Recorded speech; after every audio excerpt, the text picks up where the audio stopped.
Hi Year 9, it's Mrs. Ali. So we've been working through the power and conflict cluster of poems and we are going to continue doing that today. We are going to look at the poem Checking Out My History by John Agard, and for that you are going to need some paper, a pen, your remote learning booklet and the poem itself.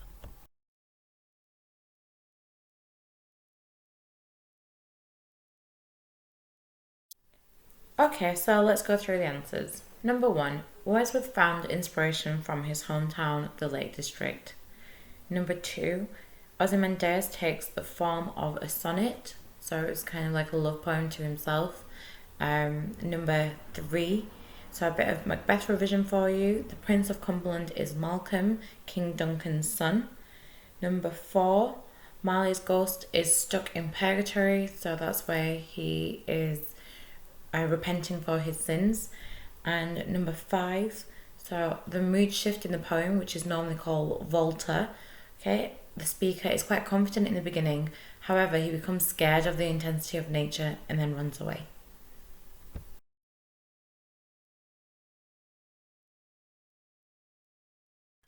For this activity, I really want you to think about what is your history, what is history to you. Think about what we learn in school. Can you identify with that? Or is your history something slightly different? Now, that is a hint towards what we are going to be learning about in this poem.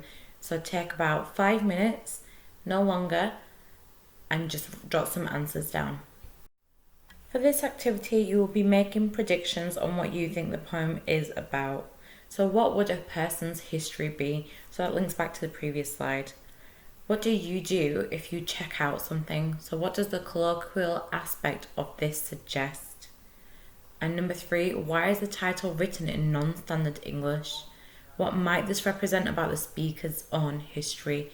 And what hint does that give us about the actual poem and the way it will be written as well?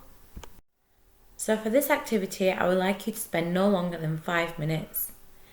As we are beginning to find out, checking out my history is about reflecting on your history lessons at school and wanting to find out more about your own culture.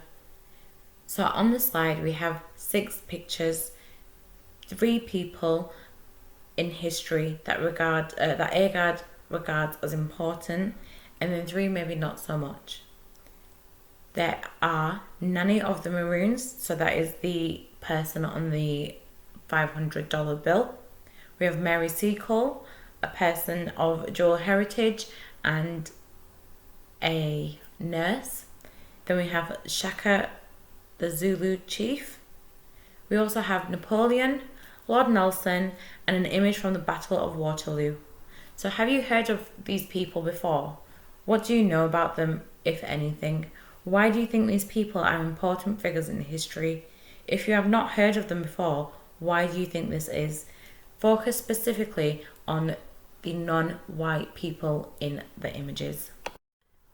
On this slide we have information about the poet himself, John Agard. What I would like you to do is read through the information and summarise it using bullet points.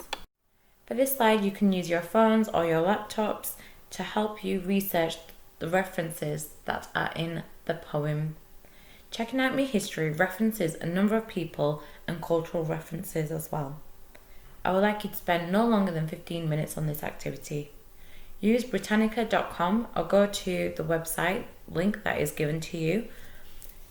Then you need to click on the words in the poem to search for and write one short sentence detailing who the references are about.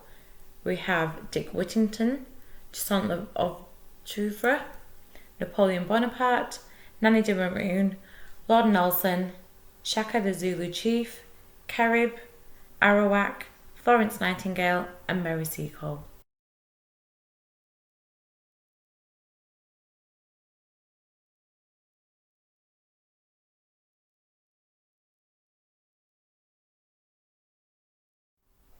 Agard uses phonetic spelling for some of the words in his poem. Now, most of you will be aware of what those words actually mean, but for those of you who just need a quick translation, here are some of them now. On this slide, we are going to look at what the poem is actually about. So it's about the poet's identity and how it links to his history. However, he is only taught the British history and not about his Caribbean roots. He shares a number of historical figures from other cultures and questions why he doesn't know about these people. He mentions men and women from different backgrounds who have contributed to history, yet they are not mentioned. At the end of the poem, he says he will create his own identity. Before we move on to analysing the poem, I just thought it'd be a good bit of revision to go through poetic devices, which most of you are familiar with anyway. So we have onomatopoeia, where we're using the words like bang, crash and splash, so it sounds like the word. Similarly, using the words like or as to compare two things. Metaphor, saying it is something but you're still comparing two things. Personification, giving an inanimate object a human quality. Alliteration, so you have the same letter of words in a row or in the sentence. Repetition, repeating yourself. Hyperbole, so an over-exaggeration of something. Rhyme, and so we might have rhyming couplets, or we might have a rhyme scheme throughout the poem. Mood, which can be changed in the poem, which is then called volta, and then we have a pattern, so we would be able to formulate a pattern. You also have sibilance, which is the continuance of the S sounding words, and it makes that through the poem. These are just some of the things that you should look out for when it comes to analysing poems, when you're highlighting and underlining things in most poems generally. For this next section of the PowerPoint, you are going to need the poem in front of you if you can, the remote learning booklet, and paper and pen to make notes on. Okay, you should ideally annotate around the poem. If you cannot do that, that's absolutely fine. Just make notes and you will be able to come back to it, especially when we come back. So don't worry too much if you miss anything. Now we're going to move on to annotating the poem. Okay, so I have done a quick short example for you, and then I would like you to continue doing that for the rest of the poem. Now you will have questions like previous booklets and PowerPoints that will help you to dig deeper into the meaning and annotating the poems, okay?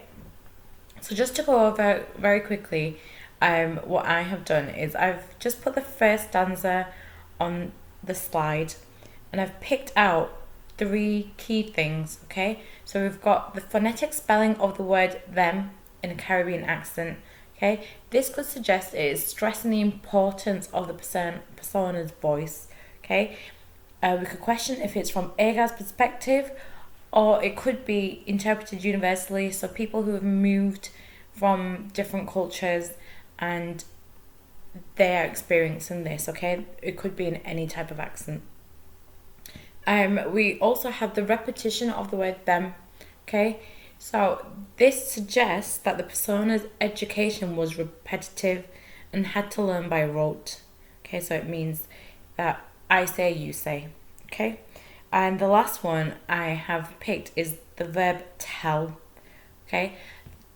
With that verb in particular, who is telling the persona their education or what they need to know? Is it the teachers, the politicians, okay? Is this persona in the poem criticizing whoever is professing these certain things? These are the things I would like you to think about. One last thing, okay, is the enjambment.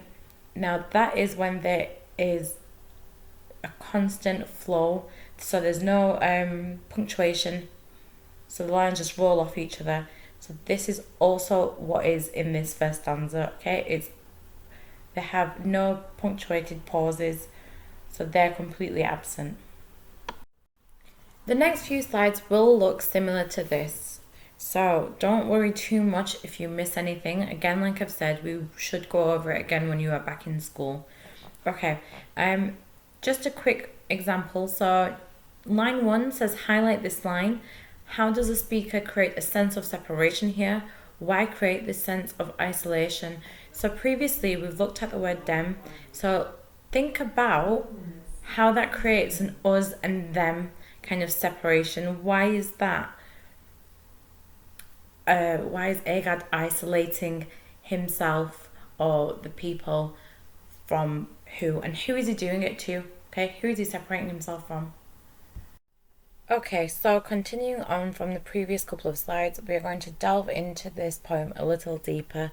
So why do we think the speaker mentions Dick Whittington and his cat?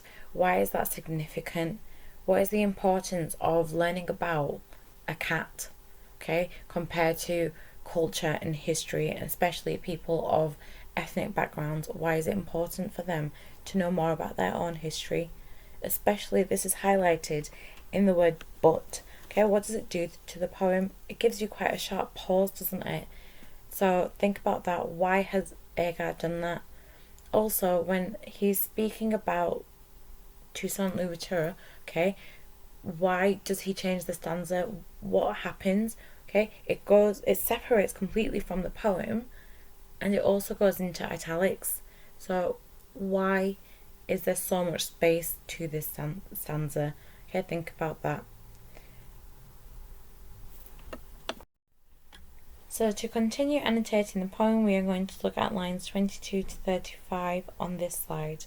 Okay, so the first point is asking us why we think Agard has not used rhyme when he is talking about famous Black historical figures.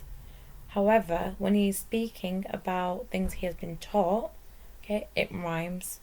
Can there be a link to when, say, you're in primary school, you are taught rhymes? It's easier for you to remember, even song lyrics.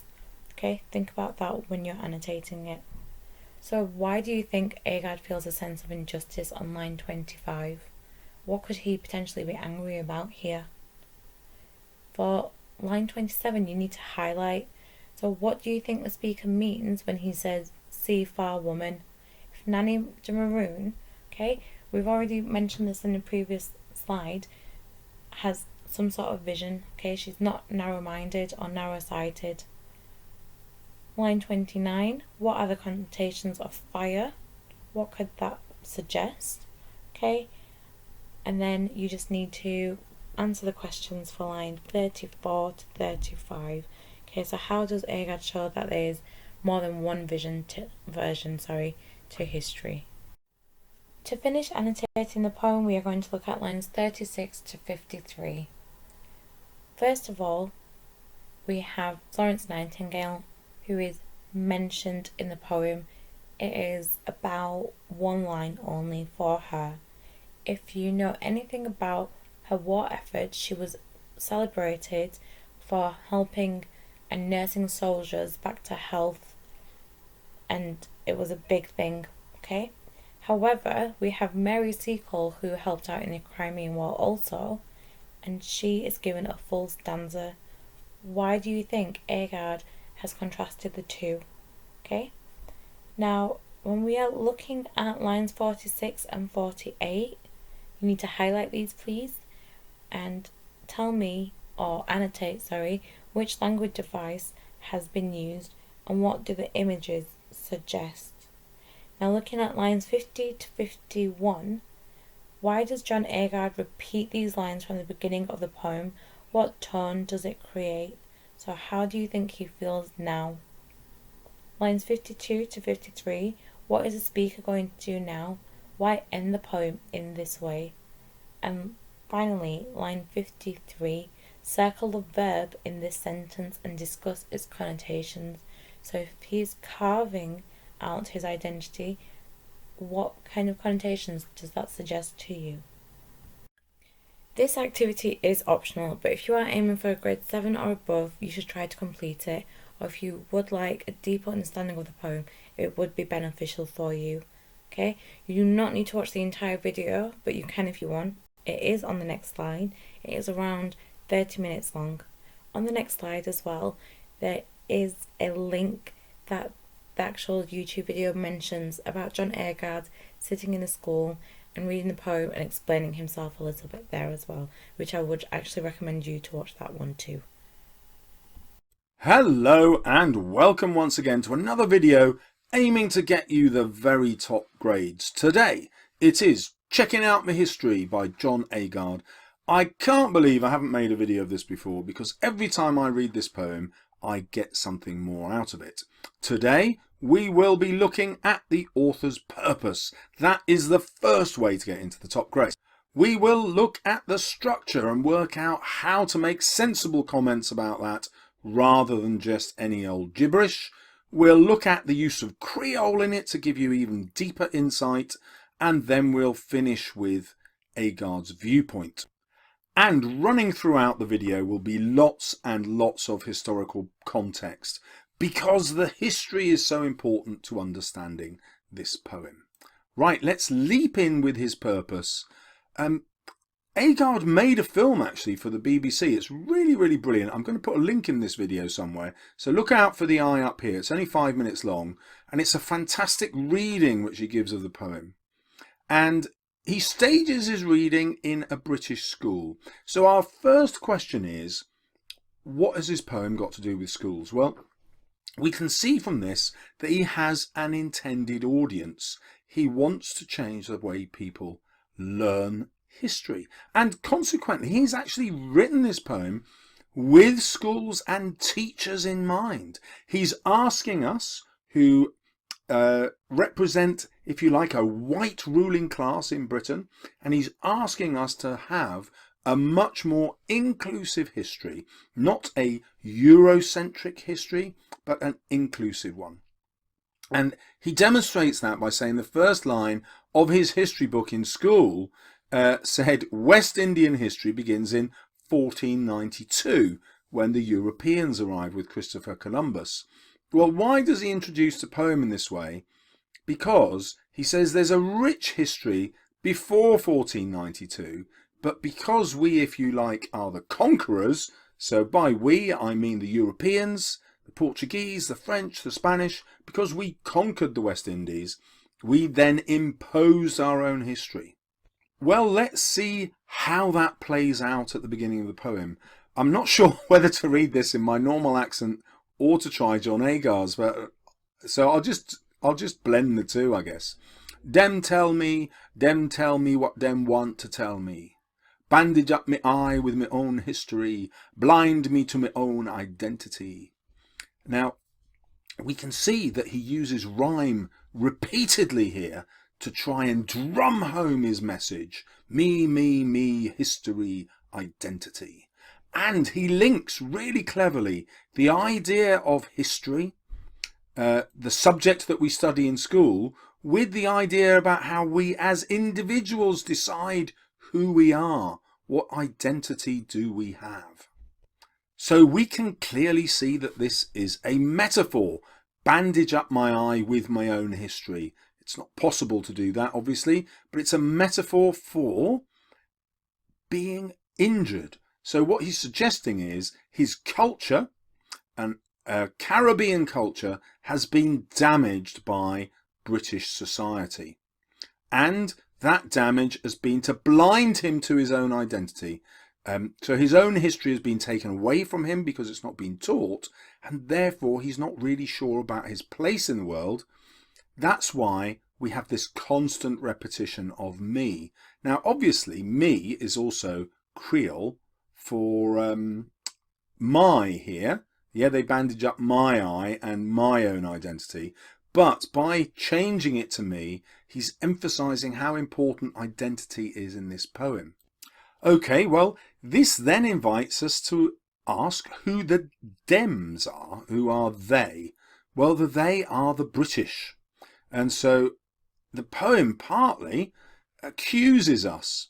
It's a political poem that is, if you like, attacking us for not wanting to tell the real events of history, or rather, that's not quite fair, the hidden events that we have suppressed.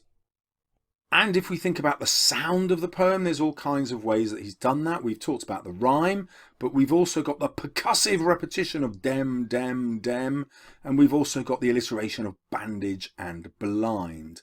So it's really easy to show how he begins with a powerful soundscape, these sounds that drive home his message.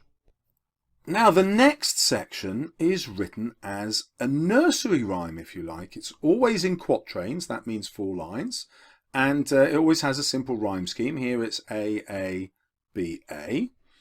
And when he reads this, he does it in a kind of a sing-song, which I'll just try it.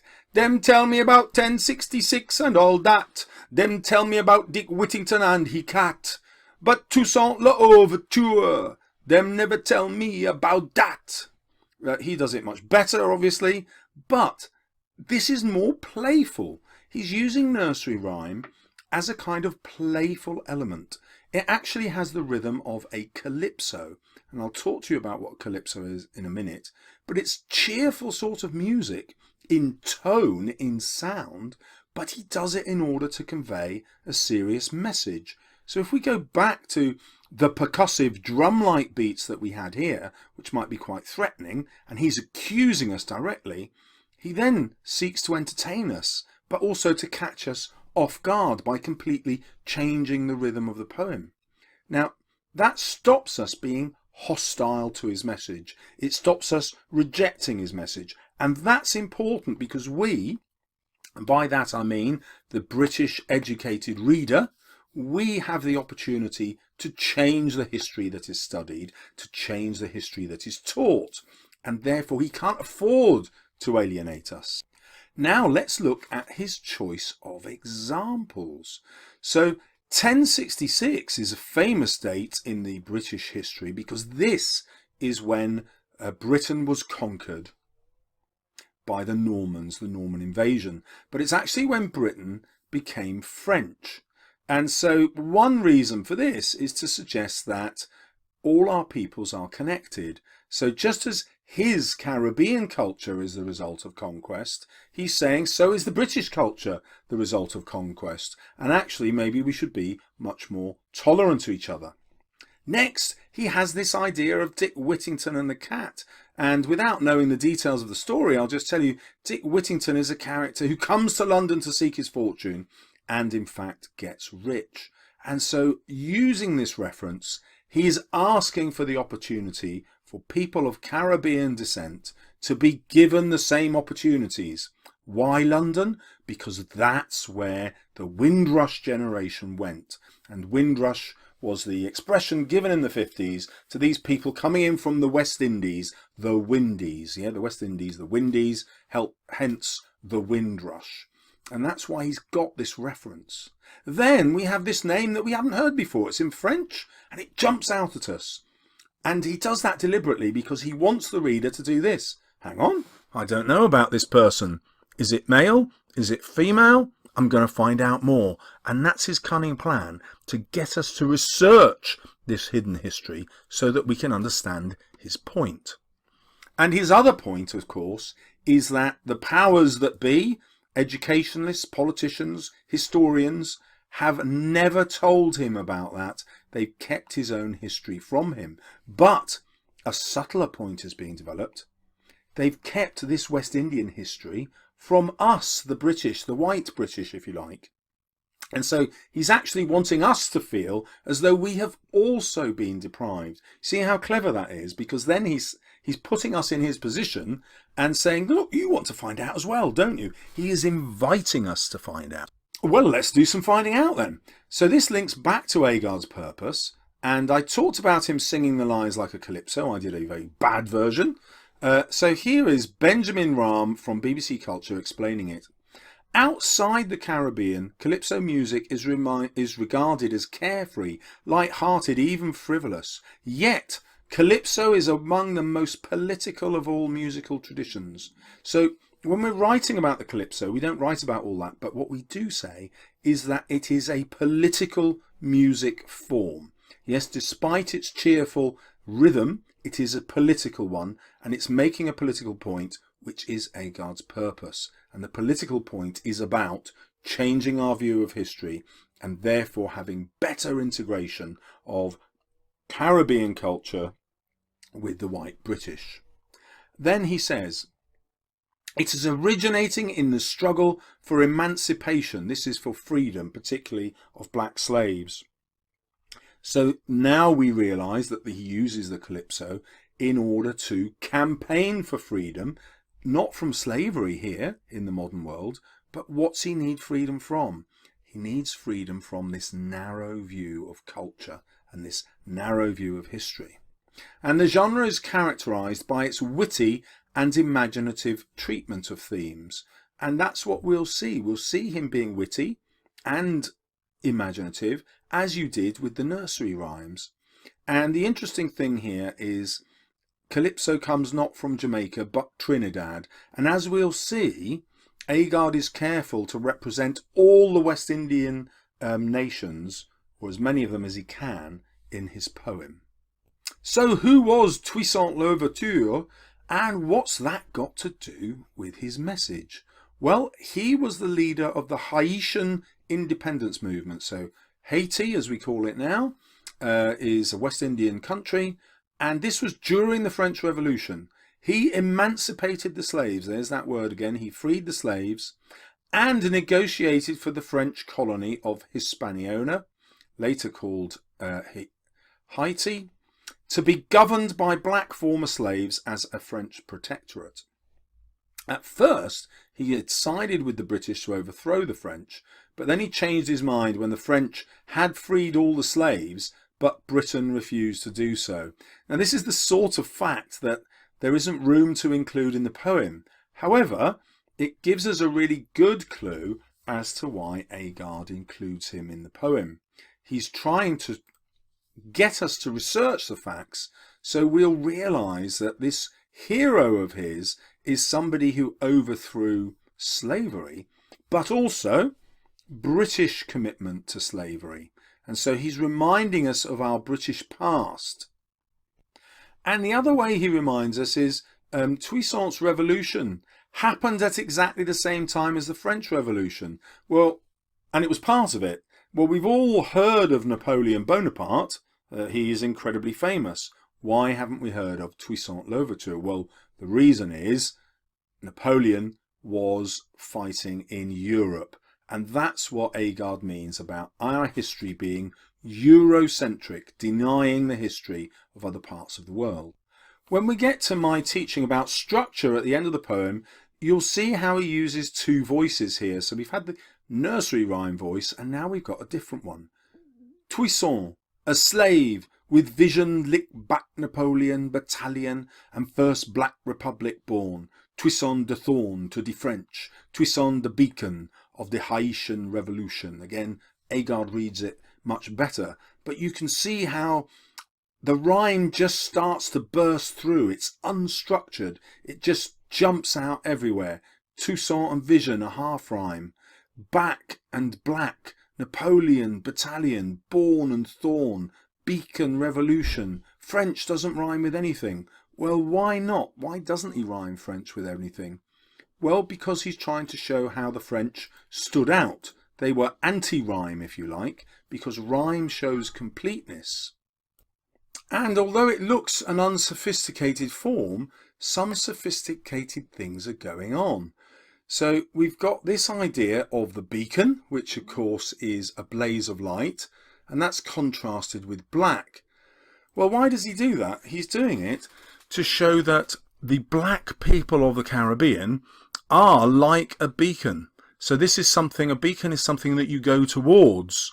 It's a symbol of hope, but it's also white. And this way, he tries to show that there isn't much difference between black and white. They're actually the same. And that comes through the brightness of the word beacon. And then the reference to revolution comes back to his purpose again. He wants not a violent revolution, but a revolution in the way we think. He wants us to revolt against our own history. Well, then maybe that's going a bit too far. Against the narrow view of our own history. He wants us to make it more inclusive. Next, we have another nursery rhyme. Dem tell me about the man who discovered the balloon and the cow who jump over the moon. Dem tell me about the dish ran away with the spoon, but them never tell me about Nanny de Maroon. So who is Nanny de Maroon? Well, She now comes from Jamaica. We're moving around the West Indian Islands.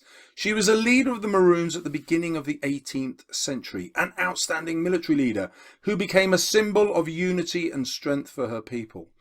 And so now we've got more of Agard's purpose here. So we can argue that the poem seeks to become a symbol of unity and strength for his own people as well. So it's not just written for a white audience, it's also written for an Afro-Caribbean audience. And he's saying, look, like me, you can find out about your real history and you can have a stronger sense of identity, a greater sense of self in this predominantly white British society. Now, why else has he chosen Nanny de Maroon? Well, because she defeated the British through guerrilla warfare during the First Maroon War for 19 years. Now, why would he pick a struggle against the British? Well, because he's using it as a metaphor for the continual struggles against racism or poverty or disadvantage that Afro-Caribbean people have faced in Britain. Not everyone, of course, but as a group, as a community, if you like, they have lower socio-economic opportunities since the 50s than other groups. And then he picks her because her influence over the Maroons was so strong that it seemed to be supernatural and was said to be connected to her powers of Obeah, a form of magic and healing. And I'm really interested in this because I think Agard doesn't want his attack to be too sharp. He's actually trying to heal. So he's pointing out the great distance, if you like, between black and white, between white British and Afro-Caribbean. However, what he's saying is that that distance has closed since these times and that we are healing that distance, if you like. We're becoming closer together and therefore more whole. He speaks of her as Nanny Sea Far Woman, and he's talking here about the future, isn't he? And this is the future that he wants to bring about. It's the future of the mountain dream. And whenever you get a black writer referring to the dream here and the mountain, he's stealing the language of Martin Luther King's, Dr. Martin Luther King's famous I Have a Dream speech. He's doing it deliberately because he expects his educated readers to pick up on this reference. Yeah, so Martin Luther King, famous for demanding equality, and yet here Agard is decades later saying, look, the struggle's still not won. And that he emphasizes that with firewoman struggle. But instead of it being an outright attack, he now introduces these soft sounds, the hopeful stream to freedom river. So he asks us to imagine through this metaphor a world which is much more peaceful as a result of equality. And if we go back and look at the name of Nanny, what a British expression that is, yeah? It's comforting. And so he's emphasizing the Britishness of this dream. So rather than showing a different culture as alien, he's showing the different culture as the same as ours. You know, we are the same is what his language is suggesting. Them tell me about Lord Nelson and Waterloo, but them never tell me about Shaka the Great Zulu. Them tell me about Columbus and 1492. But what happened to the Caribs and the Arawaks too? So here, I hope you'll notice he isn't dismissing these these two things. Nelson, Waterloo, three things, there we go, Columbus. He isn't dismissive of those. He's not saying those parts of history are irrelevant, but he's saying that the black experience of the Commonwealth is equally relevant. So here he moves to South Africa, to Shaka the Great Zulu, and then he goes back to the Caribbean, these tribes, the Caribs and the Arawaks, who were almost wiped out by the European settlers. And that's what he's asking here. How have we wiped out not just the people, but their history, so that this identity is no longer available to Caribbean people? So let's find out some culture. So who was Shaka Zulu? Well, he was a great Zulu king and a conqueror. During his brief reign, more than 100 chiefdoms were brought together in what's now roughly South Africa in a Zulu kingdom which survived not only the death of its founder, so the Shaka Zulu, when he died, didn't all fall apart. His conquest was so complete that it carried on, but it also led to the military defeat of the British. So really, again, a symbol of rebellion. So that comes from southafricanhistory.org. But let's look at another view from Wikipedia, which gives another side to it. When his mother died, Shaka ordered that no crops should be planted during the following year of mourning. No milk, the basis of the Zulu diet at the time, was to be used, and any woman who became pregnant was to be killed along with her husband. So he's also quite savage. At least 7,000 people who were deemed to be insufficiently grief-stricken at his mother's death were executed. Cows were slaughtered so that their calves would know what losing a mother felt like. And then shortly after that, as a result of this extremism, he was assassinated by his half-brother. Now, obviously, we can argue that Agar doesn't include those details because they might argue against his message. But a more sophisticated argument would say no. He wants us to research these people. We don't know about them, and he doesn't give us enough clues. And therefore, he wants us to go and find out about the truth. And as we'll see at the end of this analysis, Agar is really interested in this idea of complexity and contradiction. He's interested in flawed characters, just like Napoleon. Napoleon, a deeply flawed character, a great military leader, just like Shaka Zulu, but also one who was responsible for killing hundreds of thousands of his own men by sending them to fight a war they couldn't win in the Russian winter. Hundreds of thousands of his men died fighting in Russia.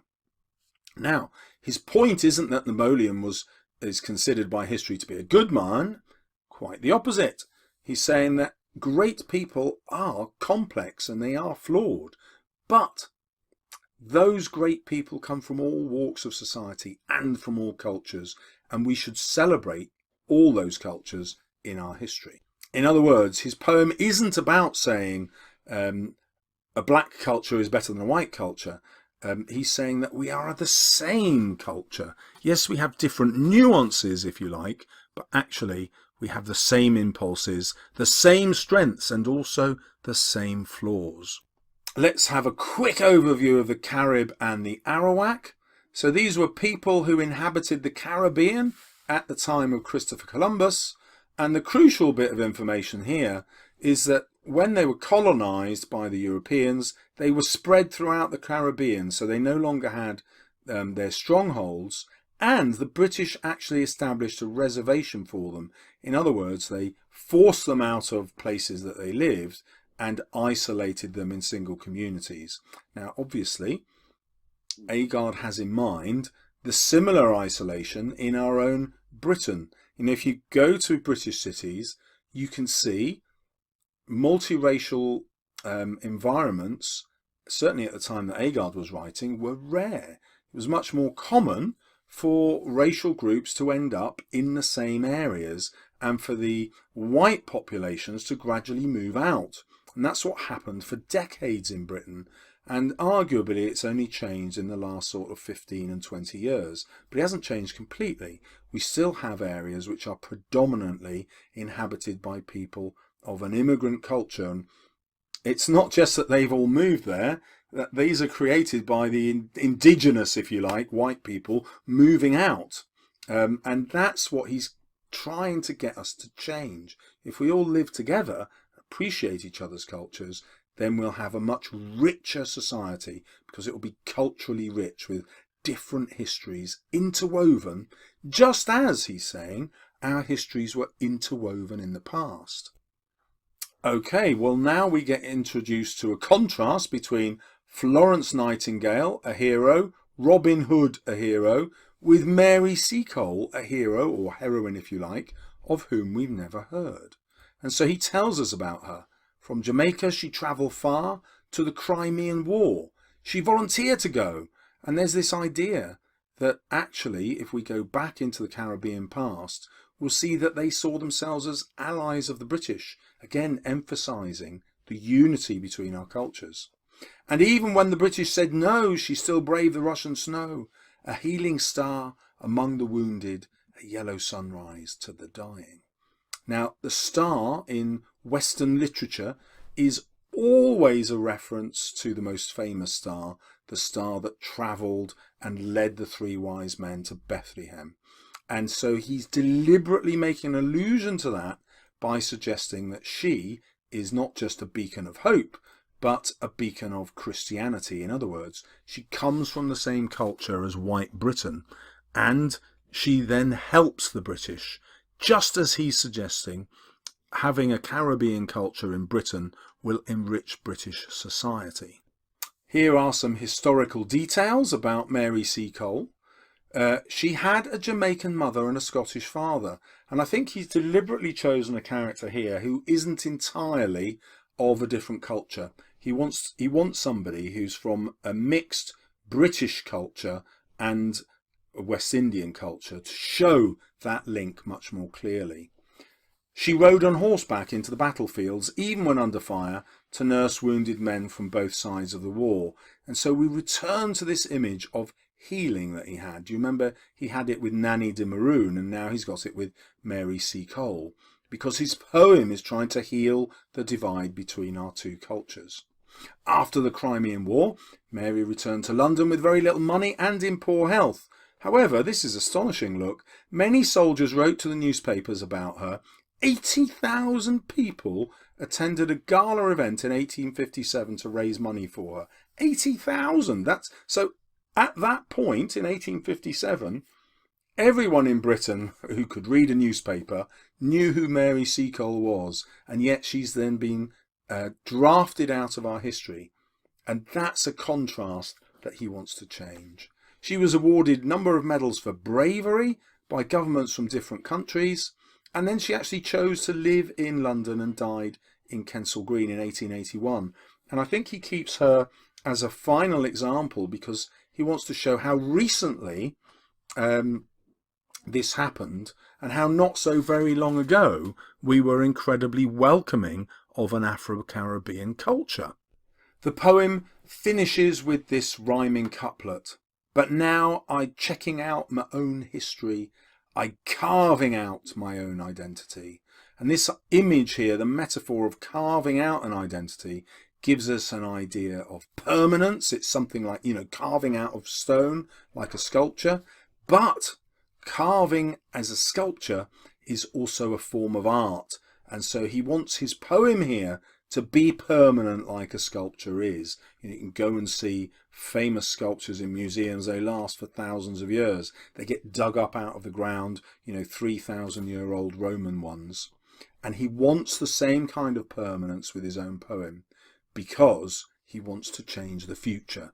And the future is the history that we learn at school. Okay, let's look at the structure of the poem. The poem is written as a counterpoint of two voices because they represent, if you like, the two cultures, one in the nursery rhyme and one in the Creole, written in the quatrains. And the other voice celebrates the historical characters, the ones you've just learnt about, written as a rhyming list of historical facts. And one of the reasons he probably rhymes them is to make them more memorable, because he wants us to remember these historical figures and go away and research them, just as you have done by watching this video. Why does he use Creole? Well, Agard himself says it's about taking a pride in language, not in just his own language, but language generally.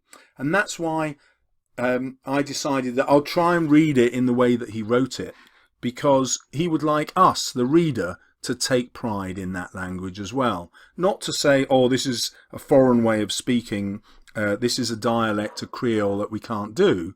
He wants us to actually participate in it so that it will enrich our language. And then notice how many of the figures had to deal with the British. So although Creole is a French word, all of the characters that he's presented to us had a deep relationship, either in unison or in attack with the British, because again he's trying to show what a powerful influence we had on Afro-Caribbean society. And the flip side of that is he wants to show what a powerful influence the Afro-Caribbean society used to have on us. And he wants to bring that out into the open. Finally, Agard's viewpoint is shown here. And I've taken this as a quotation from the video. There's the direct link. Hopefully I've already put the card at the top up here somewhere. The poet hopefully keeps us in touch with the vulnerable core of language that makes you what you are, that keeps you in touch with the heartfelt and vulnerable, fragile, complex, contradictory nature of the human beast. This is really interesting language. You won't necessarily quote this in your essay, although I would quote contradictory and human beast, because it relates to the violence of many of these figures. They were all warriors, not all of them, many of them were warriors. It also relates to Shaka Zulu, who behaved in a deeply human way, uniting his people against the enemy, but also in a beast-like way, with much savagery as a tyrant. But what Agard is interested in here is not that he's a nice man or a nicer man, if you like. What he's interested in is how great men of history have the same sorts of flaws. So we're all complex in that way. We all have good and bad within us. And that is emphasized by the structure of the poem, where we've got these two competing voices. We're all made up of these two parts, and he wants us to be in touch with both sides, the history that we know and the history that we don't know. So I hope you are now fully equipped to go and grab that grade 8 and 9. If you would like more such videos, don't forget to subscribe. And if you'd like me to make you a personal video, why not put it in the comment below? Thank you very much. Okay, so you'll be happy to know that this is the last activity you need to complete on this poem, so well done so far. Now for this, you need to consider the big ideas explored in Agard's Checking Out My History. You need to tick the ones you think apply to the poem and briefly explain your choices. So pick a minimum of 3 themes and then write a sentence or 2 explaining why you feel that they belong with this poem. In your remote learning booklet, you have 3 boxes ticked. If you have more than that, that's absolutely fine, as long as you can explain why your choices apply to the poem. Now, on this slide, we have 4 boxes that are ticked. Okay, so we've got the negative emotions of anger, because we see in the tone of the poem, and when you've listened to the reading of the poem by Agard, he changes his tone and the way he speaks, and he gets quite serious. Okay, so he seems to be quite angry about why he's not learning or being taught his culture or his history. Okay, identity, a big part of this poem. We know that because in the end, the very last stanza, he does say that he's carving out his own identity. So his history is dependent on his identity, or the other way around, sorry. His identity is dependent on his history according to him. Okay, it's his individual experience that he could be writing about. Okay, and then the power of humans, so this could be the government that choose the curriculum, the teachers that teach this, and how unfortunately we're not actually taught about other cultures much besides the white British history and their account of events. And that's it, guys. Well done. You should have completed the booklet. Please remember to hand in any work that your teacher asks you to submit, and great job.